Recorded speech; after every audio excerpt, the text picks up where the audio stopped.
Hey, what's up? It's your girl Neek, and we are going to be talking about further family drama that is exceeding outside of the drama that is going on with Will and Jada. Now, we kicked off the week with the situation with Will Smith feeling like he wanted to defend his wife's honor. To then we hear about the situation with Black Chyna and Rob, where they blasted her and told her, like, girl, we don't owe you child support.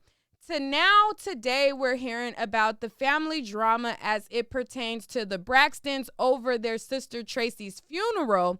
And after we got through hearing that there was drama with the Braxtons, then chimed in Ari Fletcher and G Herbo with their situation and airing out their family drama. I said, if it ain't one thing, it's another. And it's like, which family drama is next? Okay, it just seems like everybody is airing out each other's personal business, and this is stuff that we supposed to be leaving in a group chat. You know, you argue with your baby daddy through text, whoop.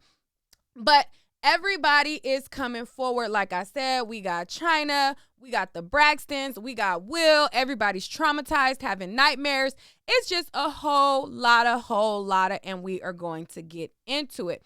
Now, the first person that I'm going to talk about is the Braxtons and the unfortunate, messy drama that is going on as it pertains to the burial and funeral and the aftermath of Traci passing away. It's just so sad and unfortunate because a lot of families experience this, whether you are rich or not. Anytime a person passes away, it always creates division. It's a lot of, who wants to be in control. And it just can be a very, very unfortunate thing. Like in my family, a lot of times funerals are the time when you see a lot of family that you ain't seen in a while. And it's like the only time that you see certain family members that you haven't seen in a while. But like I said, there's also drama associated with it as well. So as you guys know, we found out upon Traci's passing that she was battling cancer, and she basically ended up falling to this disease. And it seems like everybody was handling everything in private. And it seems like, it's sad and unfortunate. The sisters wasn't really saying too much about it. We sent our condolences. And, it seemed like that was what it was. But in the background, they were brewing this kind of rift and this beef with Traci's husband, feeling like he was exploiting their sister's death or funeral against her wishes, to which he feels as though he is her husband. He said that he spent the most time with her and that he knows her wishes over anyone. Now, I'm going to pull up some of the excerpts from page 6 where they basically broke down what the issues are, and we're going to read through them. Now, if you don't like people reading articles and you feel like you could just go read the article yourself, then you can very well go do that by going to page 6 and pulling up the article yourself. Now, it reads and it says, the Braxton sisters just want their late sister Traci to rest in peace, but her husband and manager are exploiting their sister's death, in insider claims. The Braxtons' beloved sister Traci died 2 weeks ago after a long battle with her cancer, and her husband and management have planned a viewing with Zoom links and a funeral service against her final wishes, according to sources. Traci did not want a funeral or wake. She did not want people looking all over her body. She specifically requested to immediately be cremated. There was a Zoom meeting that made it clear about what she wanted, and now her husband is trying to cash in on her name. Okay, so I'm confused about how he is cashing in. Like, is he charging people to view the Zoom? Because how is he cashing in on it, or is he like requesting or accepting donations? I didn't see further clarification of that in the article, but inquiring minds would like to know. All right.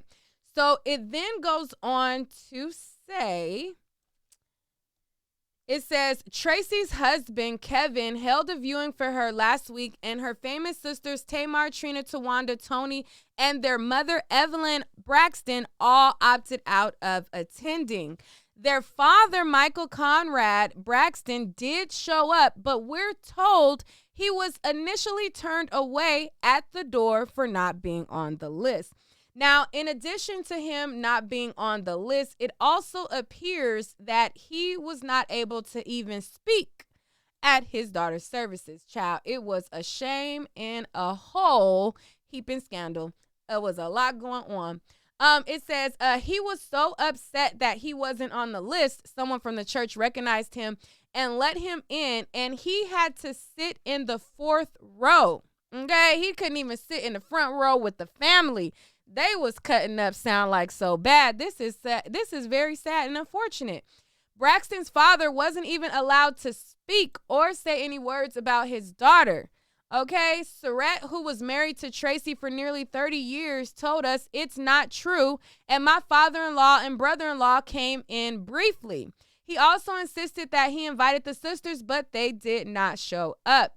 Now, Surratt, I don't know you. I don't know if you're trying to cash in, but if you get to a funeral that is of your daughters and you are on you're not on the quote unquote list, you're already going to be fuming from that. What you mean I'm not on the list? Then only way I get in the funeral is because somebody just by happen chance recognizes me and I get access to my daughter's funeral. So, I mean, they probably didn't really feel in the mood to stay too much because that's already too much going on. Like, whether you thought he was there or not, like, there's no reason that her family, immediate family, sisters, even if there's bad blood, should not be on a list for services that isn't about that individual. Moving on to the next thing that was said. So then it was said that it says this is where I told y'all that he said that that he, you know, okay, wait, I already showed that one. Sorry. Just kidding. Okay, just kidding. All right, let's go to this one right here. And it says, this is what I was telling y'all when he was saying that, you know, they were claiming that she didn't want funeral services.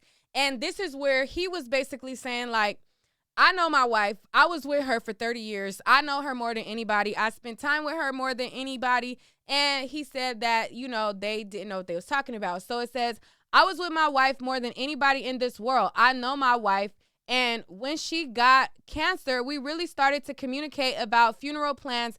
And I was still trying to find treatments for her. Okay, it says, I went to every single one of her doctor's appointments throughout our entire marriage. That's how we were. And now they're treating me like I'm some deadbeat husband.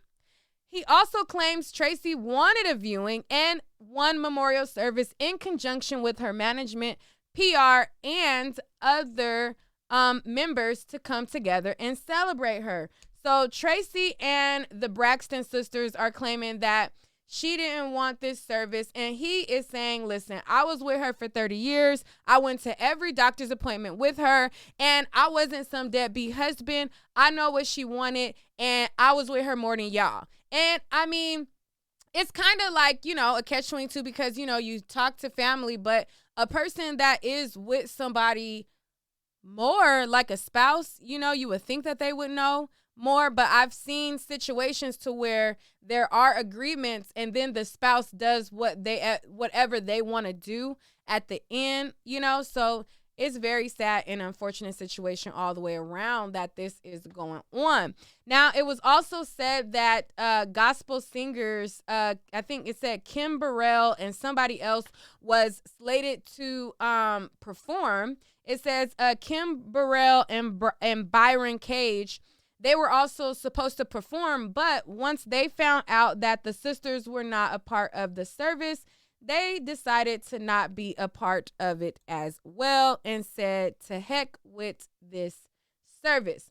Now, moving on from that, like I said, it just was a lot of family drama. Now, if you guys did not catch my video about Rob and Chyna and how Chyna went on social media, she said that she had to sell 3 of her cars because she is a single mama with no support. She don't get no child support. And she was basically saying how she had to humble her life. Rob Kardashian and Tyga, they both blasted her talking about how they pay close to $40K a year in school expenses and have the child. Tyga said he had his son Monday through Saturday. Rob said he had his child Tuesday through Saturday, and both showing that she only had her kid for a day and a half, 2 days. And they both said, you know, in these circumstances, like, why would I pay child support? I did a whole entire video on this, giving my thoughts on the matter. So if you guys did not check that video out, make sure to check that video out. A whole day later, Chyna has finally responded to Tyga, saying that she only has the baby for basically a day and a half. Let me just pull it up on the screen really quickly. Hold on, is this it? Wait, wrong thing. Okay, that's neither here. Watch the other video, you'll see it. But anyways, so Chyna, she basically responded today, and all she said was LOL. So she seen Tyga and she seen Rob saying that she was only a 1 day out the week parent, and to it she responded and she said LOL, and she laughed about it. Oh, here goes the screenshots right here, if you guys did not see them. So this was Tyga saying that he pays $40K for his son. He has him Monday through Saturday. And then Rob chimed in and said, you know, I pay $37K a year. I pay all my child's expenses, yada, yada, yada. And I have the baby Tuesday through Saturday, so why would I pay child support? And that was in response to Chyna basically saying that she was getting rid of all of her cars because she is a single parent with no support. And today she is responding and saying LOL. Now, let's go to G Herbo and Ari Fletcher. Going forward, I might do select items on my website, but if you want to get 30% off of your total purchase, then put in the code TRUEOUT at checkout and get 30% off of your total purchase. I restocked some toys in. I got all kind of discounts and sales on pajamas. So definitely utilize this code before it goes away. And I'll see you guys on the next video.